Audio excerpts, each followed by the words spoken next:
Let's move on to the first session. Dr. Miyuki Iyama will be the chairperson of this session. Dr. Iyama, please come up to the stage.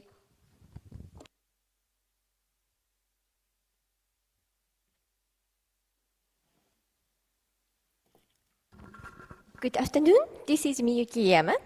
Today, together with the distinguished experts, I'm very happy to chair session 1, which tries to explore the potentials of so-called opportunity crops rather than underutilized crops, as Dr. Sarada said. Let us hear from our experts what are opportunities and constraints to unlock the potential of this genetic resource diversity. The first speaker is Dr. Yukari Nagatoshi of JIRCAS. She is the leader of JIRCAS project, Development of Resilient Crops, and then Production Technologies. Dr. Nagatoshi and her colleagues have been known for their pioneering research on drought tolerance mechanism of crops. Today she is going to share JIRCAS' work on quinoa. Dr. Nagatoshi, the floor is yours. Thank you very much for your introduction. Good afternoon, everyone. Thank you for joining us today at this site and online too. I'm Yukari Nagatoshi from JIRCAS. Today, I'm going to talk about potential of quinoa for food and nutrition security and climate change in the era of global warming. As the theme of this symposium suggests, and also Sarada-san and Hasegawa-san mentioned, global warming is accelerating, and now we are facing a new phase, era of global boiling. By 2015, the global average temperature is expected to increase 1.4 to 2.6 degrees. In addition, the temperature will be higher in the dark area on this map. Most of the grain production region marked this black circle are overlapped with the area where the temperature is expected to increase. In this incredible scenario, can we survive only relying on the current stable crop, such as rice or maize? For resilient food production, it is necessary not only to improve current major crop, but also to increase new major crop candidate. To create new major crop candidate. From this perspective, orphan crop have been attractive attention in recent years. This slide shows orphan crop, sometimes called unutilized crops and neglected crops. These crops are expected to become new crop candidates to adapt to environmental changes. Among them, we focus on quinoa because it has a tremendous potential and academic value. By the way, do you know what quinoa is? And have you ever seen quinoa plant? I took this photo in the quinoa field in Bolivia. And this seed from this plant is the quinoa grain. Quinoa is a member of Amarantaceae family, which includes spinach and sugar beet. As it has been popularized as a superfood, quinoa has excellent nutritious value. For example, gluten-free and rich in high-quality protein, unsaturated fatty acids, minerals, phytofibers, fibers, and phytoestrogens, and also vitamins. And we can also eat quinoa leaf, which also contain high mineral and vitamins. Because of the quinoa feature, NASA calls quinoa as an important food of 21st century. Like this, quinoa has much nutritious, but the quinoa potential is not only its. This beautiful photo shows another quinoa potential. These yellow color and red color show quinoa fields close to Uyuni salt flat. As you can see, this is a very wonderful site with quinoa growth right next to area of salt deposit from the salt flat. In Bolivia, Uyuni salt flat located here. This picture was took around here. In addition to salinity, this region is very arid condition. The annual precipitation is around 115 millimeter, and latitude is about 3,800 meters around, which is almost same level of the top of Mount Fuji. Yes, as you can expect it is extreme harsh environment for plant growth, for me too. Under this harsh condition, only quinoa can grow as a crop. So quinoa is important crop that support the livelihood for farmers in this region. And as you can see, amazingly, some quinoa can grow taller than my height. Quinoa is native to Andean region of South America, mainly from Bolivia and Peru. There is a quinoa line grow in Peru and Ecuador near equator, which area we call Northern Highland. This area is high latitude and relatively humid. And also there is quinoa line that grow around salt flat Uyuni area, as I showed that. We call this area Southern Highland region. This area is high latitude and arid condition. And also, there is a quinoa cultivar grown in lowland in Chile. In this area is low latitude and very humid condition. Like this, quinoa can grow many different agroecosystems. As I said, quinoa can grow from low latitude to high latitude, about 4,000 meters, and also low temperature below freezing to high temperature around 40 degrees. Like this, quinoa can be cultivated in harsh area and also nutritious rich area too. In summarize, quinoa is crop that has high nutrition, but also quinoa is adaptable to different ecosystems. So why quinoa has not become a major crop in the world? The reason why we can find the history of quinoa. Quinoa was originally cultivated in the Andean region of South America. It was called mother of grains. However, 16th century, the quinoa production and consumption are prohibited by Spanish conquistadors for religious reasons. As a result, quinoa was neglected for 500 years until the end of 20th century. In contrast to quinoa, potato and tomato, this crop also originated from Andean region. These crops are spread over the world during this period.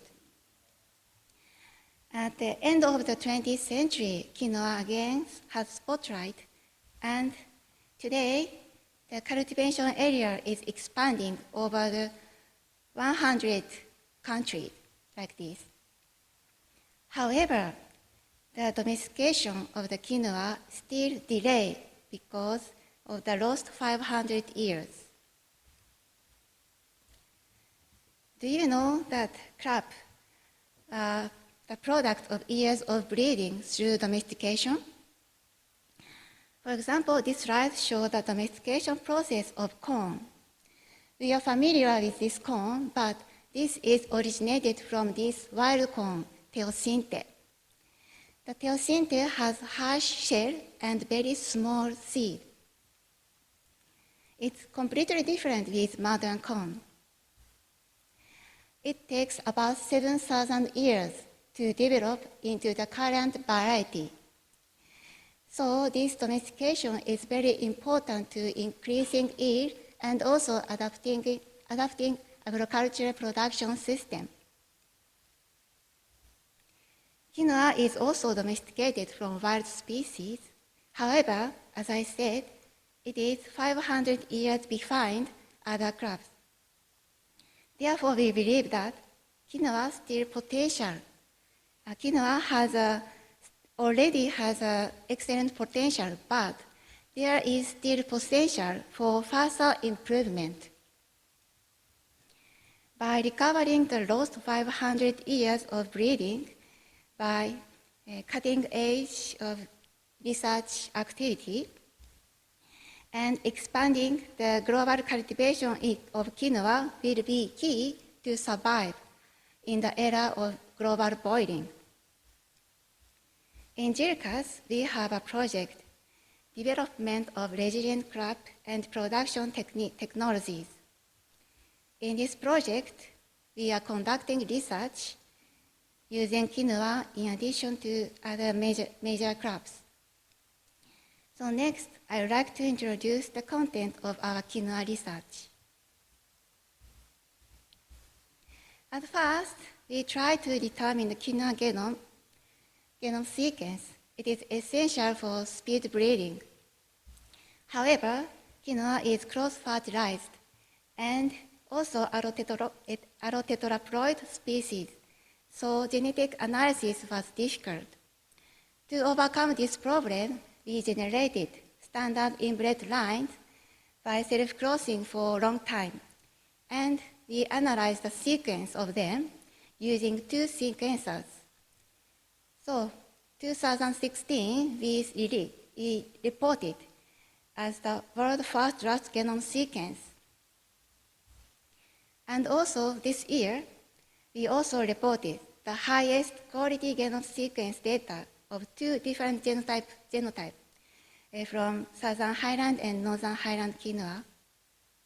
So now, the genetic information is ready for quinoa research and development.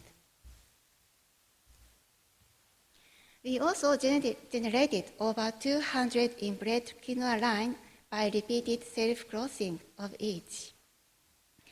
Original quinoa seeds were obtained from USDA Green quinoa germplasm collection.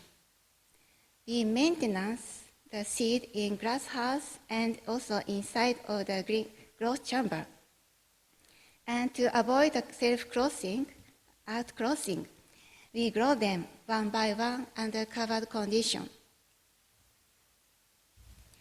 Using this inbred quinoa line, we analyze the genome by GBS analysis. Based on SNP information, we show that quinoa can be divided into three genetic groups: Northern Highland group, Southern Highland group, and Lowland group. And also, our data show that quinoa was mostly first domesticated near Lake Titicaca, and then spread to the Northern and Southern Highland, and finally reaching the Lowland region via the Southern Highland.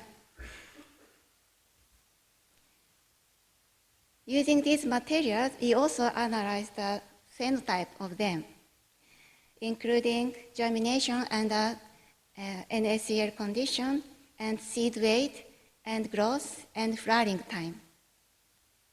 This heat map color shows the level of each phenotype in individual genotype. Interestingly, this color variation implies that these phenotypes are correlated with genotype. And also, to analyze the gene function of quinoa, we have developed the technology using viral spectrum method. Our developed method can suppress the expression of target gene in quinoa plants. For example, this slide shows that quinoa plant suppression of PDS1 gene. This gene are involved in carotenoid biosynthesis. And also DODA1 gene, it's involved in betaline synthesis. As this photo showed, quinoa exhibit clear phenotype. And also, we can overexpress small gene using this viral system. For example, we can see the overexpression of GFP protein in quinoa root, and also overexpression of flowering gene FT. This plant showed 2 weeks earlier phenotype. Thus, this virus vector method is a powerful tool for elucidating quinoa gene function and also modifying quinoa plants. Now, we are trying to elucidate the function of quinoa using this virus vector system and quinoa inbred line and also quinoa genome data. I'd like to introduce one of them, the salt stress response of them. Quinoa is known more salt stress tolerant than other major crops, but we expected Southern highland grown around salt flat Uyuni might have more strong salt tolerance than other genotype of quinoa. To understand the response of salt tolerance, we used representative line of them for experiment. We treated this representative line for 600 millimolar NaCl for 24 hours. After that, we compared salt accumulation in the leaves. Interestingly, Southern highland less accumulate sodium in the upper ground. And also, we confirmed that Southern highland quinoa has less uptake from root to shoot compared with the other genotype. To identify the gene related to this phenotype, we conducted transcriptome analysis and we already found the candidate gene. One is HKT1 and HKT12 and SOS1 gene. This gene's expression level is higher in Southern highland type compared with lowland type. These genes are expected to involve in uploading NA shoot to root and also exclusion NA root to outside. To understand the function of this gene in quinoa plant, we suppress this gene by using Wheel spectrum method. As a result, leaf NA accumulation was increased. These results show that this gene mediates NA exclusion in quinoa plants. Now we are investigating whether these genes are involved in salt stress tolerance in quinoa. And last, to accelerate quinoa breeding, we are also creating a breeding population called NAM population that will enable to produce useful quinoa line and also identify useful gene. In addition to achieve more efficient breeding, we also develop high throughput genotyping system and also generating promotion technology.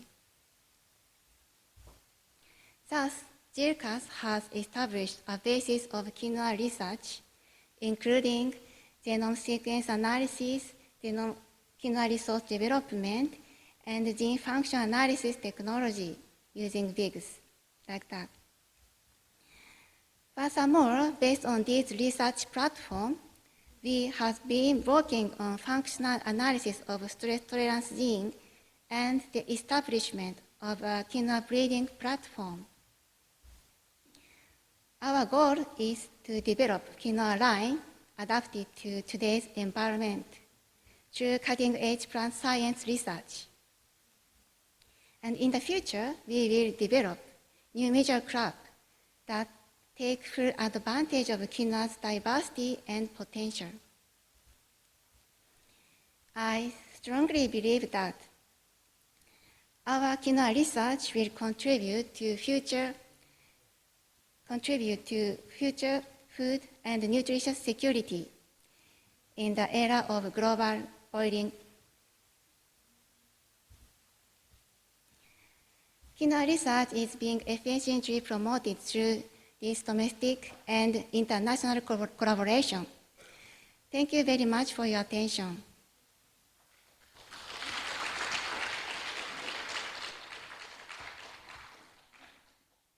Thank you, Dr. Nagatoshi, to reveal the secret of quinoa's resilience. Now, please let me introduce Professor Hiroshi Ehara of Nagoya University. We know him very well. Actually, he's a very important, very active person in the network for academics engaged in international research and education in agriculture here in Japan. But with his experience in studying at Kew Royal Botanic Garden, he has been also known as an expert for Sago palm, whose story he is going to share with us today. Professor Ehara, please start your presentation. Thank you very much, Iyama-sensei. So, dear participants, very good afternoon. So, at the beginning, I'd like to express our sincere appreciation to JIRCAS and committee members to give us this important opportunity to talk about the Sago palm today. So, today, as not only the university professor, as the representative from the academic society relating the Sago palm studies, and then, so the as the executive secretary of the JIRCAS, I'd like to introduce some topics. So I added some words in this title, or the shaping the, I have to delete one D in front of the future. But anyway, the future of the Asian Pacific region. The reason why I add these the words. So I'm chair for the fellowship program at Nagoya University. Our program title is the future creating the future of the Asia and Pan Pacific. So actually, our Japanese university is strongly suggested by our government to increase the inbound student number from the ASEAN countries because considering our celebration of the 50th anniversary of diplomatic relationship between the ASEAN and Japan. And also, I considered about our recent achievement of the technology catalog published by the JIRCAS, opened by the JIRCAS. So that's why I added some words, Asian Pan-Pacific region here. Okay. So if we look at the Sago palm, after they grow to be the harvesting stage, so it will have the long trunk around the 10 meter with the 45 centimeter diameter breast height. But most remarkable characteristic is the starch accumulation ability of this sperm. So if we analyze the starch content of the piece on the dry weight basis, about the 80% of the dry matter will be starch. And so if we look at the potential starch yield from the one palm harvested, so it will be over 300 kg. This is from my experience, the mean from our former samples. So as the introduction of this symposium, highlighted, we will have the big damage from the climate change. If you look at the data in Asia, so the damage from the flood and storm will have the big proportion. So that's why how we can combating the climate change, I'd like to discuss with these participants after this. This slide listed the advantageous point of the Sago palm. So as the second, adaptation ability to various severe environments such as the swampy land, peaty soil, acid soil, and brackish water. So at the fourth, the utilization way of the Sago starch will be very wide as a food, feed, industrial use, and so as the material for the biofuel as well. And the fifth, low production cost. Usually the sago palm will be harvested from the natural forest or semi-cultivated condition at this moment. That's why at the sixth, the almost no agrochemicals will be applied in the rural community. So that's why we can say the sago starch will be very safe. And so at the seventh, no competition with the current food production when the sago palm starch is converted into the other way. It's like the biofuel material. Actually, the sago palm is one of the oldest crop, like the tuber crops or banana.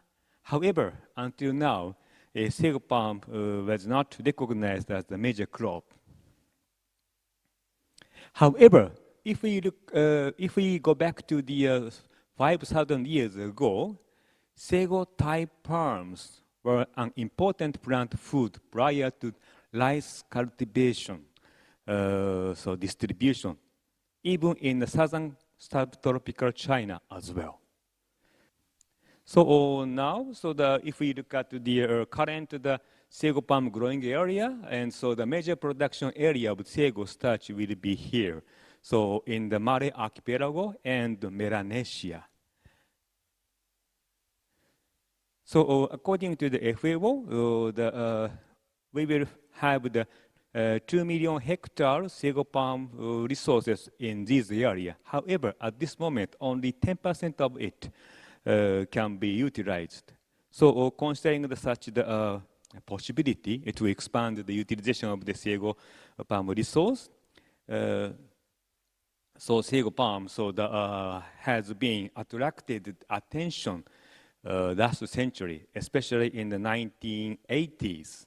So actually at that time, the Japanese organization that will implement the international cooperation project, so such the organizations dispatched the research team to investigate the potentiality of the sago palm. I remember 5 times. But until now, so the project supported by such the organization has not been established yet. So in our research team, we are trying to recognize the suitable land for sago palm growth, employing some method, for example, the employment of the DEM, Digital Elevation Model, or TWI, Topographic Wetness Index. Of course, with the surface validation as well.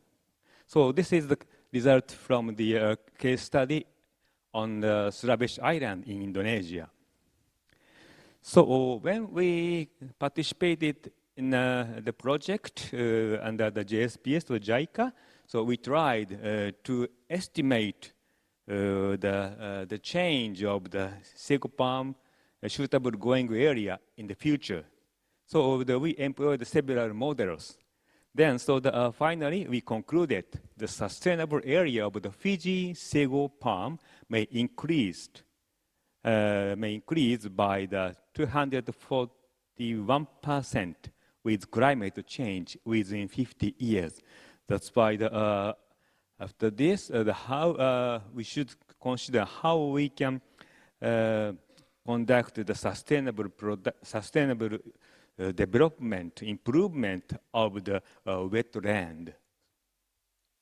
Wow, so I expect a map will appear in the black box, but so I have to use this slide anyway. So when we talk about the sago palm at the various opportunity, we will be asked often by the audience.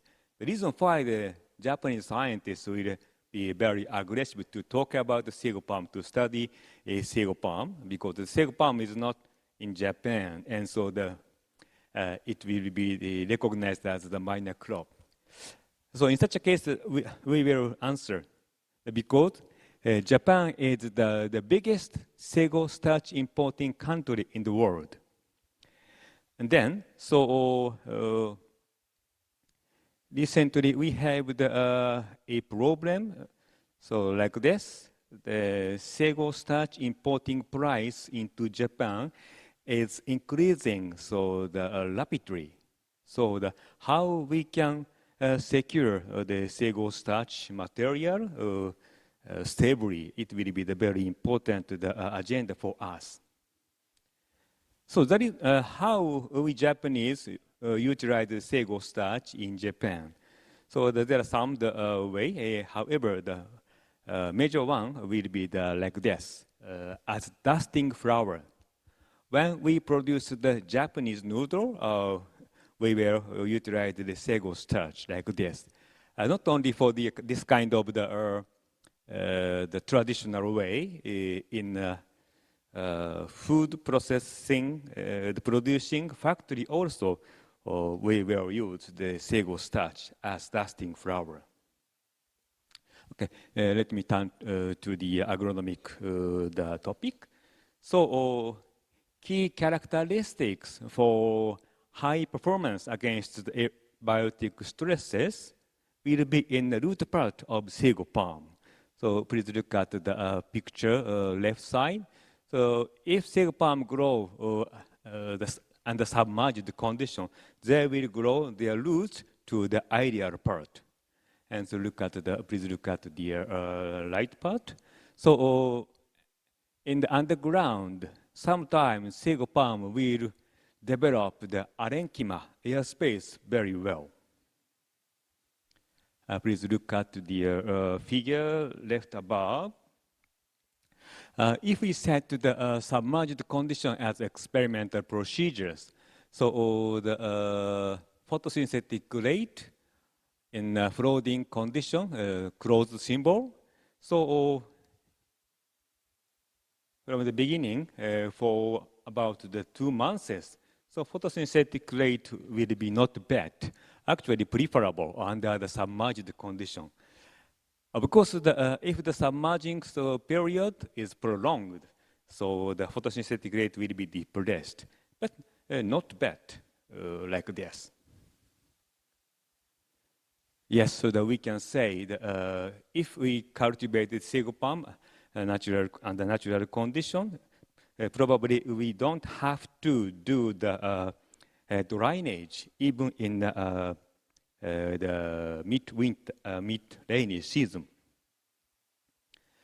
So now, in Southeast Asia, the very huge oil palm production plantation is expanding.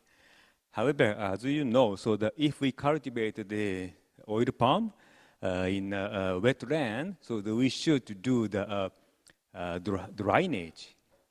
However, so that we should think about the influence of the drainage in case of the land of the peaty soil. So sometimes natural fire will be happened. However, in case of the sago palm, probably we cannot do. We don't have to do the drainage. So I heard from the Malaysian government recently. So they already decided the maximum oil palm cultivation area by the December 2023. And after that, they prepared the maximum area of the oil palm. Then, after this year, when the local farmer or the private sector would like to replant the oil palm in Sarawak or Sabah in Borneo territory, so they should employ some other crop species as well. Then, the tropical peat soil institution in Sarawak, so now they are thinking about the rehabilitation of the sago palm cultivation there. So that we were requested by them to join for improving the sago palm cultivation there. So about another topic, so the salt stress tolerance. If we prepare the wide range of the NaCl concentration in the media, so if we look at the focus on the root part, sodium concentration will increase along the increase of the NaCl concentration. However, if we look at the root part, white bar, leaf part, white bar, almost no change. At the same time, when we consider the potassium concentration in different plant parts, so even under the higher NaCl treatment condition, so the potassium accumulation, potassium absorption accumulation will not be depressed. So this will be the very important the characteristic to support the salt stress tolerance in case of the sago palm. So to explain the sago palm feature much more, we try to compare the sodium concentration in the central cylinder of the root part and surrounding area cortex. So it was the remarkable result we found. So sodium concentration will be increased in the cortex parts, but so in the central cylinder, it will be the maintain lower than the surrounding area. The next, we try to monitor the NA accumulation extent along this red line utilizing the X-ray analysis. So very high NA accumulation extent was observed surrounding the endodermal cells. Then inside of that, so the NA accumulation was low. So it was due to the very well development of the Kasparian stripe along the endodermal cells. So we found that when sago palm faced the salt stress, they will develop the Kasparian stripe well. So if we look at the transpiration rate, so it was the highest at the 1.0 NaCl treatment. So for your information, for the rice plants, we will use the 0.5 NaCl solution for identify the salt tolerance of the rice. So under the acid condition, so usually the plants face the acid condition, they will feel the aluminum injury. However, in case of the sago palm, under the mild aluminum stress, they will show us the preferable photosynthetic activities.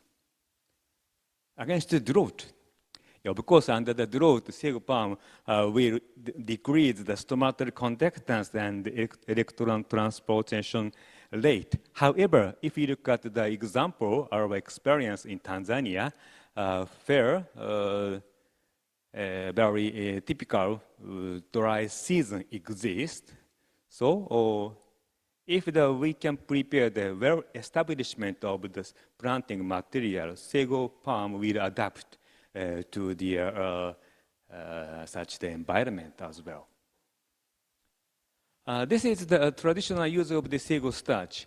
This kind of a traditional utilization opportunity is decreasing even in the Southeast Asia. However, recently, considering the government needs to reduce the import amount of the food flour and some other movement to try to value for the traditional material. So some new movement are coming. Considering such a situation, FAO established the 4 projects in this decade. One is ongoing. So if you look at the Japanese situation, so the major company already employed the Sago starch to prepare the minimal allergy meal in flight. And in case of the producing countries, so some gluten-free noodle or pasta or instant food are now available. So our team is trying to improve the quality of the gluten-free pasta like this. The cup noodle or this kind of cup noodle already came to the World Food Fair something. And so the nashi goreng utilizing the Sago starch also will be available. Not only the gluten-free, recently as resistant to starch or supporting food for the elder people. So that such kind of the new function also attracting the attention. This is the another example from our latest experience together with FAO. We are doing this project under this kind of the title, Enhancing Food Security and Combating the Climate Change through Scaling Up Sago Palm Production. For this project, we try to introduce the concept of the plant resource management. For that, we established the nursery like this, and so hand over to the local community. They utilize such the facility to open the new Sago palm field. So JIRCAS kindly recognize our experience then, so they include the experience into the new catalog version 3 like this. Yes, this is the related website and our the project. So after Sago palm researchers, independent from the Society of Tropical Agriculture in Japan, we established the Sago Society, the Society of Sago Palm Studies. For these 32 years, we accumulated our research achievement and published the publication.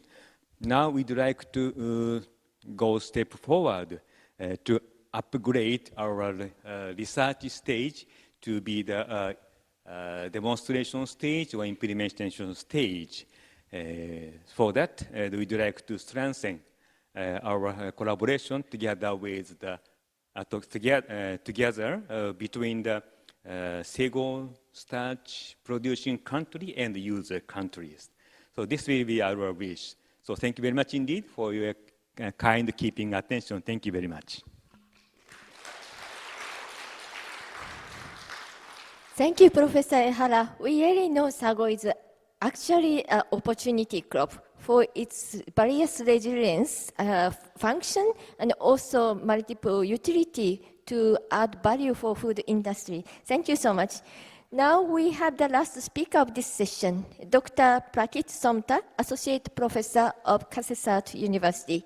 He has been working on genetic resources and breeding of legume crops, and today he will share his research experience on mung beans.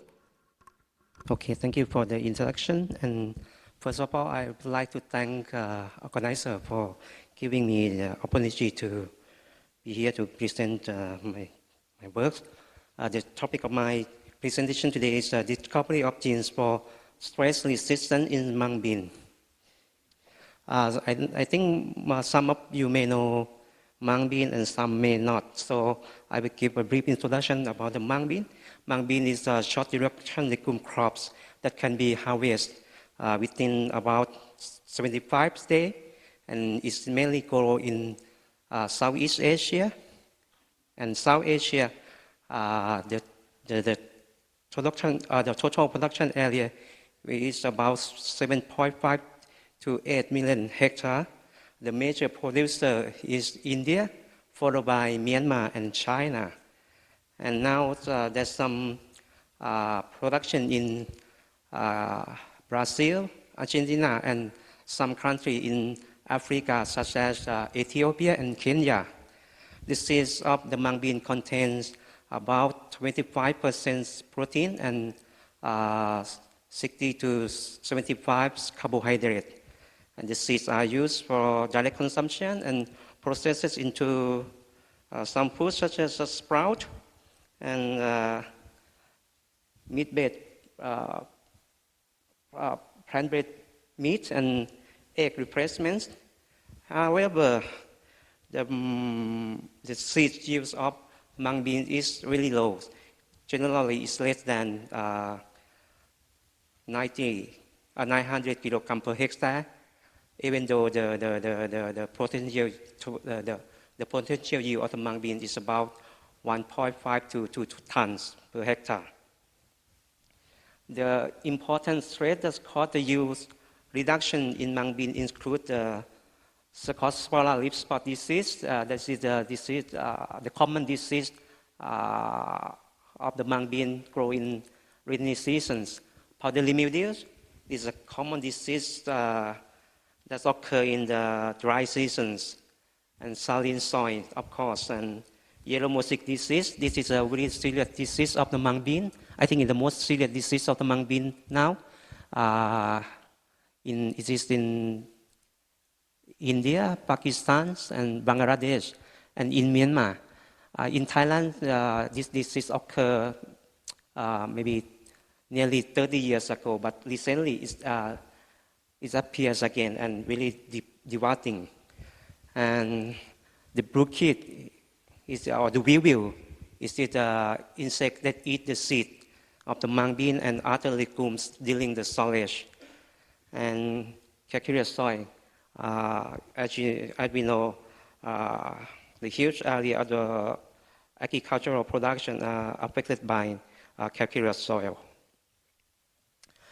But however, for this stress, the genetic study show that the number of genes that control this stress mainly is 1 or 2 genes. And the heritability of this stress resistance is quite high. And so it means that the breeding for the resistance may not be difficult. However, the phenotyping or the selection based on the phenotypic selection take time and expensive and really laborious. So in my lab, we are interested in molecular breeding of the mung beans, but mung beans is a minor crops, and not so many labs work on the molecular breeding of the mung bean. And however, in 2014, a draft genome sequence of the mung beans was released by the collaboration between scientists from Korea, Kasetsart University, and Ehara. And recently, the improved genome, the improved genome was released. So this is really useful. This genome sequence is really useful for gene mining and gene mapping for the stress resistance in the mung bean. Okay, I will talk about Prakit, or you can say it's a seed weevil. In Asia, there are 2 major Prakit species. One is Calobuchus chinensis and Calobuchus macrolus. And they can destroy or infest the seed lot within 2 or 3 months. Long time ago, scientists in USA, Dr. Nevin Yang, he mapped the Prakit resistant genes using RFRP markers. And then, a year later, Dr. Akiko Katra and Dr. Ishimoto, they did wonderful work. They finally mapped the BR locus gene or the Prakit resistant genes, but they still use RFRP marker. So after the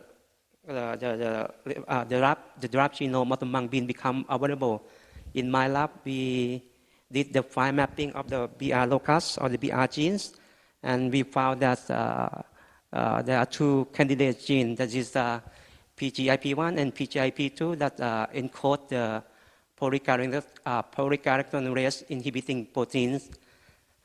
These two candidate genes for the resistance. And in another study, we use another source of resistance, and we also found PGIP1 and PGIP2 as the candidate gene for the resistance, but this resistance source for the different resistance alleles. And in China, the scientists from China, they have proved that the PHE1 and PHE2 protein confer the Prakit resistance in the mung bean. For pulmonary mildews, this is caused by the fungus disease. In my lab, we used two resistance source, one from LAM5 and another one is V4718. Both of them are landless from India. And we found 2 or 3 QTL for the resistance. But the common QTL are on the chromosome linkage group 4 and linkage group 6, group 9, sorry. And we focus on the QTL on the linkage group 9, which named QPM-LAM5-3. This QTL appear to be the same with the other resistant QTL. So we have one postdoc. We did the file mapping of the QPM-LAM5-3 in LAM5, and we found the candidate gene that is mildew locus O12. Mildew locus O actually is a susceptible gene. If this gene functions, it will help the disease to infest or infect the plants and cause the powdery mildew disease. We sequenced the gene and we found many polymorphisms, and some of the DNA polymorphism cause amino acid change in the MLO12. And we also did the file mapping for the other QTL, QPM-LAM5-2, and this QTL appear to be the same with the QTL QPM-1 that confer the resistance in the breeding line. We develop a large population, and we grow the material in 3 locations for phenotyping, and we found the same QTL that control the resistance. And we did the whole genome sequence of the parents that used for the mapping, and we found that the QTL that control the resistance in that region, there are some candidate genes that are resistant gene. That is Peronospora parasitica 13-like protein. This is gene cluster that in this cluster there are 7 or 8 genes. And we compared the sequence, and we found of those candidate genes, and we found some polymorphism that cause amino acid change in the protein. And we believe that is our candidate gene. And for the cercospora leaf spot, this is also caused by the fungi. And a long time ago, we have one student. He did the QTL mapping for the resistance using V4718. This accession also shows the resistance to powdery mildew. And we found one candidate gene, one major QTL that control the resistance. And we have a collaboration with the Chinese scientists, and we have one postdoc. She did the file mapping of the QCLS. We identified one candidate gene that is Tata binding protein as success factor 5 or TAF5. We sequenced the gene and we found a SNP that's called amino acid change in the protein, the TAF5 protein. In another study, we use another source of resistance, V2817. This accession is from Nigeria, and we did the QTL6, and we found that the QTL is on the chromosome. Actually, it should be QCLS 5.1, sorry, on the chromosome 5. And then we confirming the QTL using the F2 population. Also, we confirm it in the F2 derived F3 population and the backhouse population. Based on the position of the QTL, there are three candidate genes in the region. Our candidate gene are receptor like protein 12.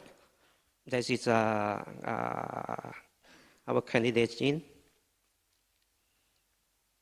And we sequence those genes in the parents, and we found some polymorphism in the genes.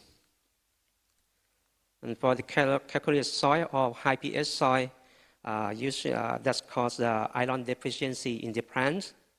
In Thailand, mainly the mung beans is grown in the central area, and in the central area is there's some region that are calcareous soil. And all of the mung bean variety in Thailand are susceptible to calcareous soil. So we introduced the germplasm from Prakit in M1012, and we cross it with our variety Kampengsan 2 or KPS2 to develop the mapping population. We started this work long time ago, nearly 20 years ago, more than 20 years ago. At that time, we used AF or P marker to identify the QTL. And then when SSR marker in mung bean become available, we did the mapping again, and we confirmed the QTL. And we have a postdoc from China, and he did the file mapping again when the reference genome become available, and to confirm the QTL. And we also did the GWAS. The location of the QTL detected by the file mapping and the GWAS are really the same. And in the QTL region, there are 7 genes in the region, but we select one of the genes that is the yellow strip-like 3 or YSL3 as a candidate gene, because there is one study in maize that report that the yellow strip-like protein confer the resistance to the calcareous soil. We did the gene expression analysis and found that this gene highly expressed under the calcareous soil, especially in the root. And we sequenced the gene, and we found polymorphism that caused amino acid change. And actually, we also did the gene transformation to confirm the gene. For the salt tolerant or salinity soils, in Thailand, we want to expand the mung bean production to the northeast region of the Thailand, but in that region, large area of the soil are salt-affected soil. And so we screen a lot of germplasm for the salt tolerance. Nearly we screen about 1,000 excisions using the cultivated mung bean, but none of them show promising resistance. So we import the germplasm from Australia, the white mung bean, and we found that one excision show very strong resistance to the salts. And then we develop mapping population, and we phenotyping the resistance using hydroponic condition. And we identify one major QTL that control the resistance, QSTOL1.1. And based on the marker position, there are 6 candidate genes in the QTL regions. One of the genes is OBEL3-like that produce protein oberon 3-like. We select this gene as a candidate gene because there is one study in line that shows that this gene controls the salt tolerance in rice. Yellow mosaic disease, this is a really serious disease. This is a picture of the mung bean field in Thailand. We used to have one PhD student from Bangladesh, and at that time in Thailand we don't have this disease, so we send the material to Bangladesh and identify 2 QTL that control the resistance. And next we will do the file mapping of this QTL. Anyway, it's really interesting in India because most of the mung bean are susceptible to the yellow mosaic disease. In India, they successfully cross or transfer the gene from rice bean or Vigna umbrellata to the mung bean. And moreover, they also successfully transfer the gene to black gam. That is Vigna Vigna mango, that is another important legumes in India. And then they identify the QTL for the virus resistance. And also not only the virus resistant gene, they also introduce the Prakit resistant gene from the rice bean to the mung bean. So after we have identified QTL for the insect and disease resistance, in our lab we have tried to improve the leaf spot disease and the Prakit resistance. So we combine this gene together to develop the breeding line that show the resistance to this stress. And also we developed the Prakit resistance line with the powdery mildew resistant line. And the result is quite promising. Our improved line show resistance to both Prakit and powdery mildew disease. Okay, this is my conclusion. Most of the biotic and abiotic stress resistance in mung bean is controlled by single major QTL and candidate genes for the resistance to Prakit, powdery mildew, Cercospora, leaf spot, capital soil, and salinity have been identified in the mung bean.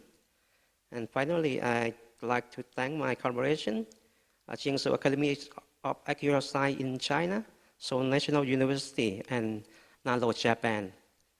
And thank you for the funding in Thailand. Thank you. And thank you for your attention. Thank you so much, Dr. Somta. I'm really amazed to learn about advancement in research on biotic and abiotic stress mechanism of mung bean, which can lead to the development of the resilient varieties. Now, please let me close this session, and we will set aside time for question and answer during the panel session. Thank you so much.